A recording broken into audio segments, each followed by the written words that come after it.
Hello, I'm Mrs. J. And before we start this section on ALEX, you need to understand vertical and horizontal asymptotes. When you have a function that's a fraction,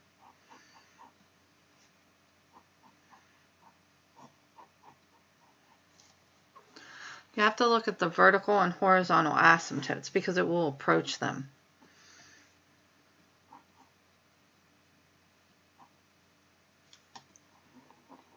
Vertical asymptote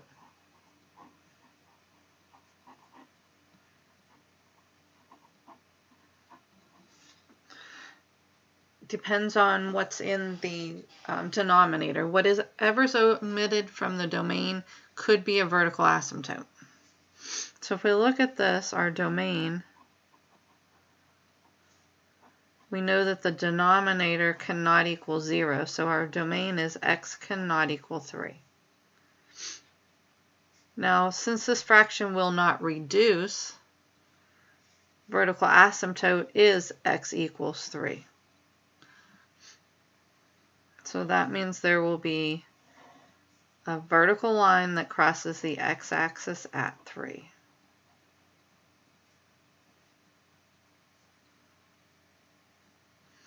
Now, if that would have reduced, if we had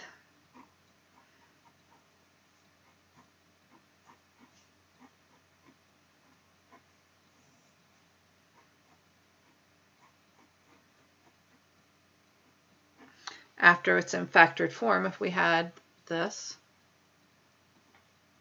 we can see that the ones will cancel.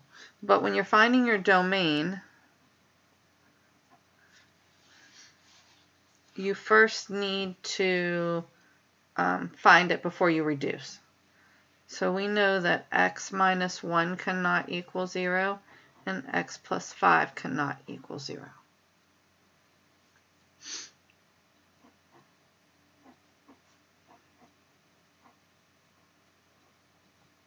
So x cannot equal 1 and negative 5.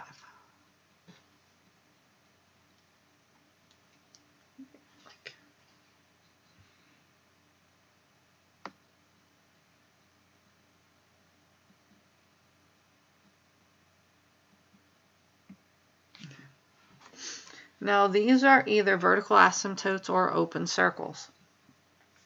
Since these two canceled, this is an open circle. Since this one is still there, this is a vertical asymptote. So we have a vertical asymptote at x equals negative 5. We have an open circle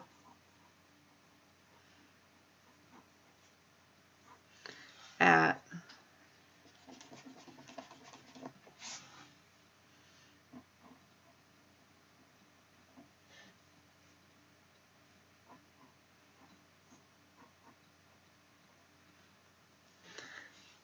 we know the x value is 1. To find the y value, you plug it into the equation. But you want to use the reduced form, otherwise you'll get 0 over 0.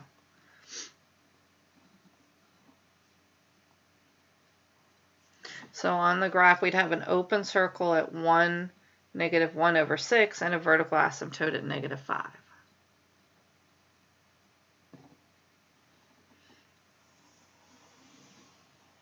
So that's all there is to vertical asymptotes. Horizontal asymptotes have 3 possibilities.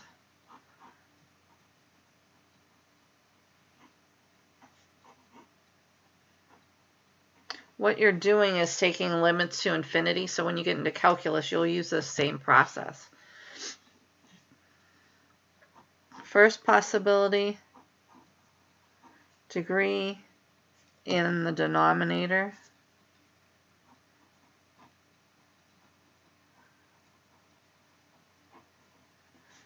is larger. Then the horizontal asymptote is y equals 0. So if we have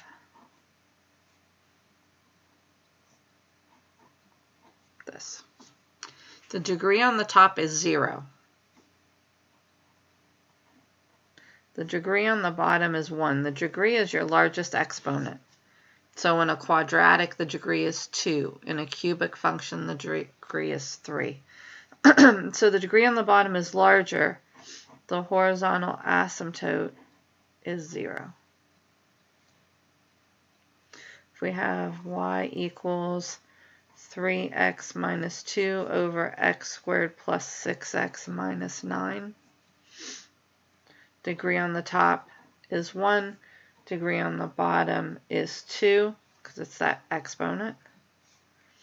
And the horizontal asymptote is y equals 0.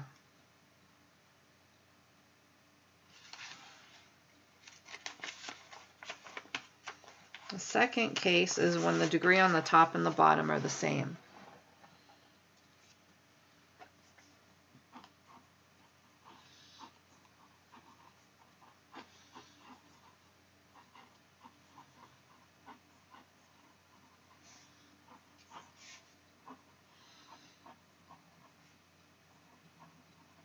When the degree of the top and the bottom are the same, y will reduce to a number. Take the two leading terms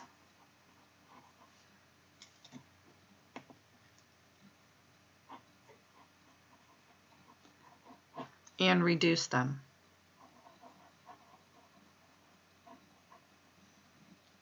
So if we had y equals 5x minus 9 over 2x plus 3. The degree on the top is 1. The degree on the bottom is 1. So we take the two largest degree terms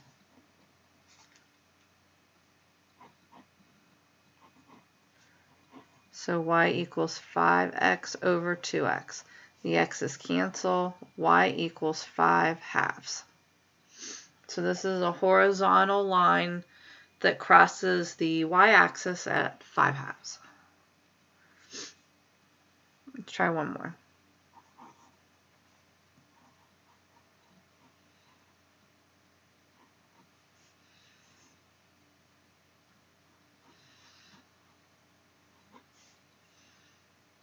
Okay, so if we have this, degree on the top and bottom are both 2. Excuse me. So we take those two largest degree terms. X squareds cancel and we have 2/4. 2/4 reduces to 1/2. So our horizontal asymptote is 1/2.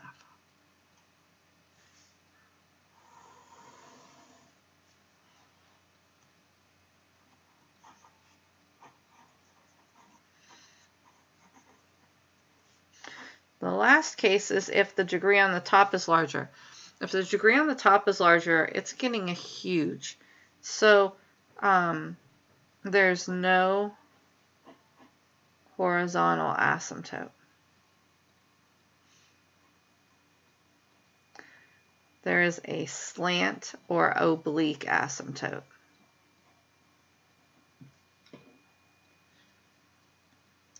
So if we had y equals 3x squared plus 2x minus 9 over x plus 4. Degree on the top is 2, the degree on the bottom is 1. Because the top is larger, there's no horizontal asymptote. To find the slant, you divide them. You can use long division because this one we could use synthetic division by setting it equal to 0 and using the -4. But depending on what's in the denominator, you may have to use long division.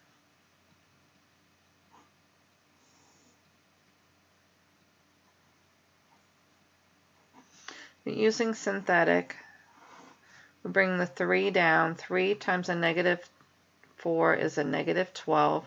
Which gives us -10. Negative and negatives a +14, which gives us a remainder of 5. We don't worry about the remainder. This was x squared, so it's 3x minus 10. So the graph will approach 3x minus 10.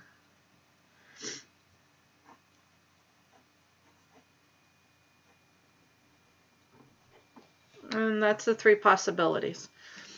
I don't think we get into this in this section, but I think it's the next section. But those are the possibilities.